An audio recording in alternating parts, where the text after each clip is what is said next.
Hey there, guys. Alright, today we are back with some Alternate History Hub. This time, what if Russia never existed? Perfect timing, am I right, guys? With the world going on at the moment. God, I hope when this gets uploaded that that war doesn't start with, that would be weird. Because, you know, like what happened with the geography now that one time, the day I uploaded the video about Burkina Faso. Burkina Faso's military led a coup. So here's hoping when I upload this, war doesn't start between Russia and the US. I don't think it will. I'm 80% confident that it won't. But yeah, fun times. This would have been uploaded, I think, probably around the time of the Crimean incident, wasn't it? I think so. I can't remember. But God, no, Crimea was 2014, and I don't think this video was uploaded that long ago. Right? Crimea is 24. God, it's so long ago. I'm getting old. Anyways, before we dive in, make sure you go check out the links below in the description box or in my pinned comment. Would love it if you join the Discord. Go ahead and go down this thought experiment here. Hold up, Putin. I know you read the title and are trying to make me not exist, but hear me out. Russia is one of the most influential nations that has ever existed, especially within the last century. Since it's such a large presence, it's difficult to imagine an alternate world without it, but it's still an interesting question. What if the Russia we know simply never came to be? What if it never united, didn't become a czardom, and didn't become an empire? What if in an alternate timeline, Russia never existed? But first, some context. It's no surprise Russia's existence would have such a large influence on the world. Today, it's the largest nation in the world at 17,075,200. That sounds familiar, but I can't put my name on the name of the YouTuber. 100 square kilometers. It borders 14 nations, many of which are former Soviet states, and who even before then were subjects of the Russian Empire. Is this knowledge? Historically, it has always been the largest force to be reckoned with simply due to its size, since the first days of the Tsars up until the Soviet Union and today. No. Thanks, real life lore. Yeah, I really that have to one. stop leaving that door open. Oh, that's embarrassing. I said Nalegia. I don't know, the voice. Yeah. Nalegia, I hope you're not watching this video. I totally did not mix up your voice. Those are all good points, and have a consistent theme. Size. Russia has always been a force to be reckoned with. You see, size doesn't matter. The motion of the ocean, am I right? Oh, this video is so bad. This reaction from me is so bad. I am sorry. Because of this size. What happens if it remained smaller competing Slavic states or princedoms? Is this so crazy? No. In the 9th century, not really. Eastern Slavs were largely united by a medieval state known as the Kievan Rus. The capital, Kiev, controlled the Slavic tribes and formed an early sense of unity. This reign wouldn't last. By the 11th century, it had fallen into rivalry among princes and cities. This unity, though, was reinforced by the invasion of outside nomads. The Slavs had always fought the horsemen of Central Asia, however they were no match for a new attack from the Mongol horde. In a surprise invasion, the Kievan Rus was entirely destroyed as the Mongols conquered the region and forced the cities to pay tribute. For 2 centuries, all of Rus was subject to the Golden Horde. Rebel or refuse to pay taxes, and you get sacked. Some cities fared better than others during this occupation. The city of Moscow became a favorite of the Mongols. They paid their taxes and weren't destroyed like the others. It became stable and rich. More people migrated to live in it, which made it more powerful. This stability meant that once the Mongols lost their grip, Moscow could rebel and win. As the Mongols collapsed, Moscow was able to take land in the power vacuum and unite all of European Rus, transforming Moscow as the head of a new state, Russia. Over the centuries, Moscow conquered new lands, eventually becoming the large state we see today. In this alternate timeline, all it takes is Moscow not becoming strong enough to unite the Eastern Slavs. Or even then, this czardom could easily have collapsed into itself during the time of troubles, when a famine killed a third of the entire population. The Rus society is never stable enough to flourish, and the principalities remain so devastated that even after everything, they only fight each other. No matter how this happens, what I care about is removing Russia from history. Imagine something like The Germany. way that was worded, it sounded so like just somewhat aggressive, but not like intentionally aggressive. All I care about is removing Russia from history. Or Italy before they were united, a bunch of culturally similar Russian states that can't amount to anything. By removing an empire like Russia from history, it's pointless to talk about specific events like World War I being changed, because the centuries of events leading up to such events are changed. Yep. Does Germany win World War I? No, because World War I doesn't happen. Most of the history of the At the very least, not in the way that we see World War One. The world would be so... Because, again, I'm trying to think of some... You know, you have then the Swedish dominance of the early 18th century. No Russia to compete essentially guarantees Swedish Northern European hegemony. You would probably see all of the Baltic owned by Sweden.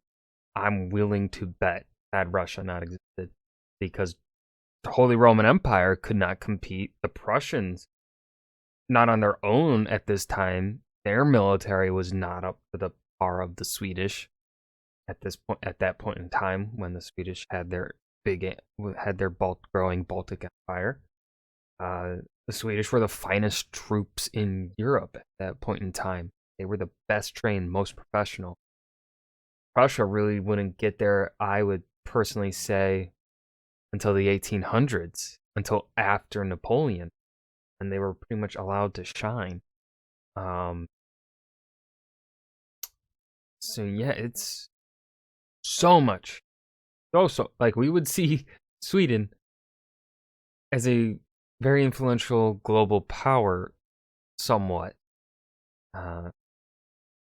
Obviously, still they wouldn't have the population that Russia would have later on, but well, it so much just changes. The 18th century doesn't happen because the Russian actions affected other European. Oh, and then of course we have the right. Well, of course, would Napoleon? This affects also, like, would Napoleon rise? You know, would the French Revolution still happen without a Russia? Who knows? Because of just global politics. Empire's actions as well. What I can predict is that the dynamic of Eastern Europe is heavily altered. Actually, you would probably see a Polish-Lithuanian Commonwealth domination in Eastern Europe, probably coming up to snatch up these boring Slavic people. Think of it like here. an international form. That's what I think. It's a Wonderful Life. There are some winners and losers, two of which would be the Swedes and Poles. Centuries ago, in the 18th century, Poland and Lithuania was combined into a single empire. Yes, there was a time that the Poles almost destroyed the Russian Tsardom, but over years, due to stagnation and the ever-growing Russian threat, Poland collapsed. Is he actually going to talk and about was what I absorbed just talked by its about? neighbors around the time of the American Revolution. Second, there was a time when the Swedish Empire was one of the great powers of Europe, and had potential to be a military force. That was until the Great Northern War in the 18th century, in which Sweden lost to Russia, who, from that, became the new power of Europe instead. Without a Russia, both of these countries would become the leaders of Eastern Europe in this alternate world, and if no unforeseen disaster occurs, prominent leaders by the 20th century. If Russia never actually united and instead remained a series of infighting city-states, the flat geography of the region would allow for foreign armies to invade. Russia would be a constantly warring region. Yes, because this is one thing that I guess Russia unified is an extremely immensely difficult thing to conquer, because of the just constant long rolling lands that it has. However, if it's just a bunch of smaller states fighting against one another, that allows for foreign invaders. Flat land is very easy for them then, if they don't have to fight a massive power. That's the interesting thing about, flat lands, I guess, is that yeah, they're pretty good for farming. They're good for mobility for military. And then if you're a unified force that's absolutely massive, they can be beneficial for you. But if you're a small country that is just flat lands, not going to go so well, because you don't have places to hide because your country is small and your land is flat. I think that tangent made sense. Forever unstable, as cities could be attacked from both sides. That's why in our timeline, the only way Russia was able to stay safe was to put as much distance between its people and its enemies as possible. This alternate Russia doesn't adopt most European values. The reforms of Peter the Great forced Russia to westernize and build and act and dress like the rest of Europe. Yet, this never happens without a czar. Instead, to the rest of Europe, Russia is this odd, rural, and violent border region between the civilized world and nomadic Asia. Bearded and weirdly dressed Slavs who divided themselves into a series of warring states. They look European, but are culturally and religiously far different. Russia and the Eastern Slavs only become the outskirts of Europe. The farthest east most Europeans would care about is Poland. Past that, it's nothing but a blend of Europe and Asia. Russia is the wall with the tribes of Central Asia, who in this alternate scenario never create their own countries. There's no need to. They were nomads, and so Western concepts of nation-states weren't really a thing. Without a Russian empire to conquer this land, these regions don't form their own countries. It's just open land with tribes, which is actually most of Asia. Alaska, which was formerly a Russian colony, instead is just an extension of British Canada. This scenario is, of course, very unlikely.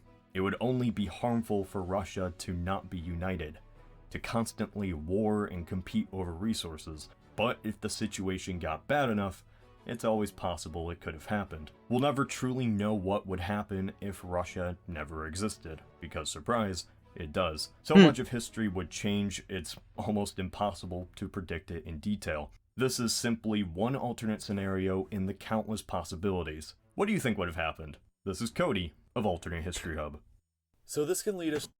And that was What If Russia Never Existed. I hope you guys enjoyed. Remember to hit that like button and subscribe for more. And let me know what your thoughts are on this what if scenario. What do you think would happen? I'll see you guys in the next video. Peace.